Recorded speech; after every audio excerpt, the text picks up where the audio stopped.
Now, On 105.9 FM and streaming worldwide on the WMAL app. O'Connor and Company. It's 7:06 on O'Connor and Company. Thanks for joining us on this Wednesday morning in your nation's capital. Coming up at 7:35, Hans von Spakovsky. Talk to him about the constitutional crisis. Hey, remember the whole constitutional crisis over the border and the Texas National Guard? Suddenly, people aren't talking about it anymore. I thought that Biden gave a deadline there. I thought he was going to get in there and really not done anything. Strange. We'll talk to Hans about that. And at 8:05, KT McFarland has plenty to say about Biden's foreign policy in the Middle East. I'm Larry O'Connor alongside Julie Gunlock. Good morning. Good morning to you. We have a senator, one of the good ones, Roger Marshall from Kansas, who joins us, and we're going to talk to him about both the border crisis and the Middle East. Senator Marshall, thanks for joining us. Larry, Julie, good morning. Glad to be with you. Now, I say you're one of the good ones there in the Senate because, let's face it, not all the senators are necessarily doing a great job. And I got to ask you something. I keep hearing about some of your Republican colleagues who continue to walk down this path of some sort of so-called bipartisan agreement on border security. And because Biden says he needs a new law so that he can enforce the border. Can I ask you something? Do your colleagues believe that Joe Biden is currently following the law with regard to the border? And if they agree, truthfully, that he's not following the law, then what makes them think he's going to follow this new law that they misguidedly are walking down the path toward? Well, Larry, those are all good questions. No, I don't think that many of us, if any of us, believe that Joe Biden seriously wants to control the border, that he wants operational control. He proves it every day with his actions as well.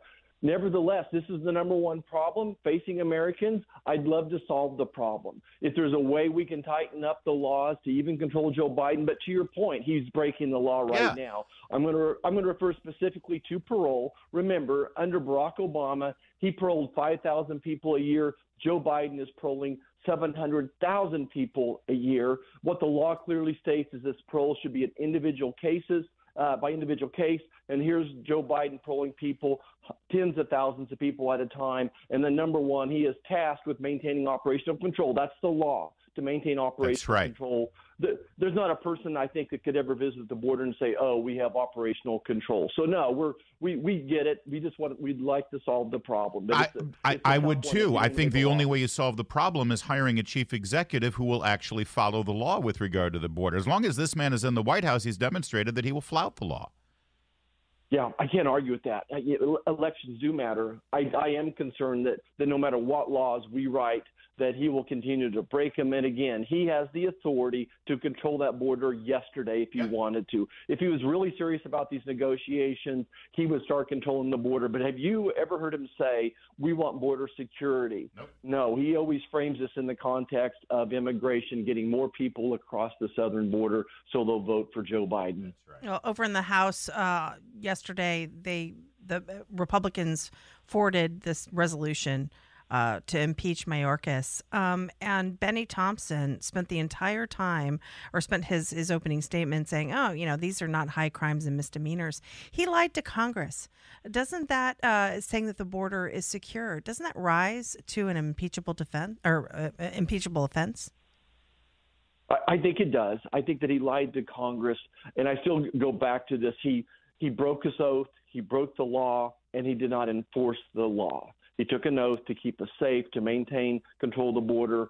He broke the law in the sense that we just talked about. He's charged with maintaining operational control, and he doesn't enforce the law as it's written as well. So yeah, he should be impeached. We've been calling for this impeachment for over a year now. We've had several amendments on the Senate floor, a resolution of no confidence. So we anxiously await those the impeachment trial. We're speaking with Senator Roger Marshall of Kansas, and we talk about the border like this. There's a reason why it falls under the umbrella of the Department of Homeland Security, because this is a national security concern, a country's borders. Every other nation on the planet takes it as a national security issue.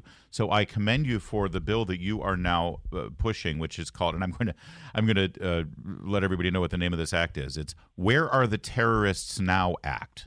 This is a charming notion, Senator, that you want the Department of Homeland Security to actually report to Congress when a suspected terrorist tries to cross the border. I mean, a lot of times we see laws like this. It's like, why is that not already standard procedure? Yeah, you got it. You wouldn't think that we'd have to ask for that. So if you were doing your job in Homeland Security or the FBI working hand in hand, following these people where they are, hundreds of terrorists have crossed our border illegally. We know over and over we find them wandering Minnesota, wandering around New York a year later.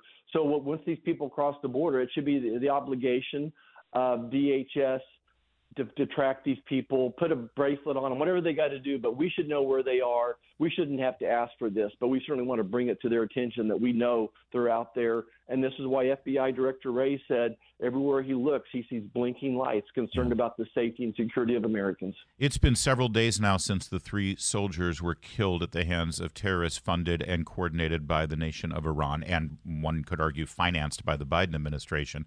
Add those 3 deaths to the 2 U.S. Navy SEALs who died at sea on an operation trying to stop arms that Iran was transporting on an unmarked boat.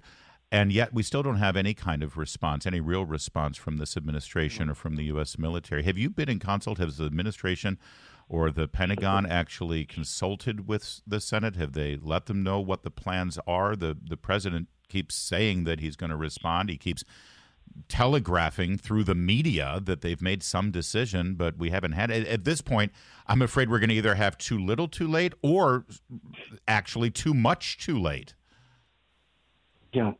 So I think first I'll just pause for a moment and honor the souls of those 5 brave patriots who made the ultimate sacrifice, honor their Gold Star families. I would tell you the toughest day I had in Congress was calling and talking to a family from my home district who lost their daughter in service as well. The president now is balking at even being here when those flag draped coffins return to this country as well.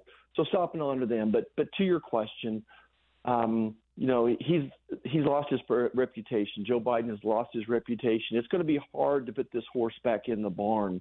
What I believe there needs to be is a 3-pronged approach to this. There's a military solution, there's an economic solution, and there's a diplomatic solution. Very simply, the diplomatic solution is to push the Abraham Accords.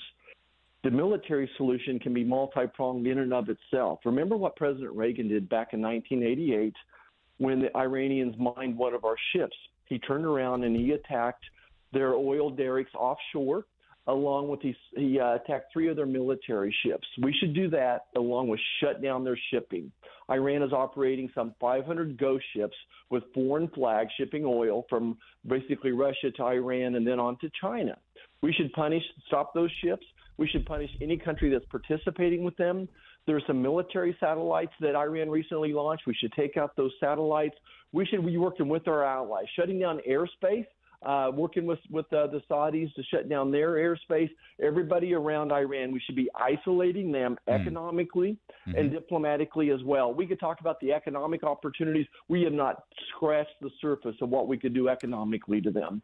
Senator Roger Marshall of Kansas is our guest. Quickly, Governor Wes Moore of Maryland made a bet over the last football game between the Ravens and the Chiefs with the governor of Kansas, and someone had to point out that although there is a fine town in the state of Kansas called Kansas City, it's not the same one that the Chiefs call home. So are you guys glomming onto you're probably riding this wave, aren't you? You're walking around the Senate. That's right. Our Kansas City Chiefs have made it to the Super Bowl. Is that how you're playing it?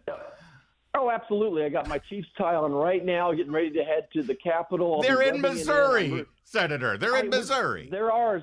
I've been rooting for the Chiefs since I was a wee little boy, since the first Super Bowl when the Packers beat us 35-10 in Super Bowl I. I've been riding this wave, and by the way, huge Taylor and Travis fan, America's couple. Yeah, we've got Taylor, and you guys don't. So everyone loves us. So here we go. I got to ask you, go for another Super Bowl. When you're wearing your Chiefs swag around the Senate, does Josh Hawley pass you in the hall and say, "You poser"?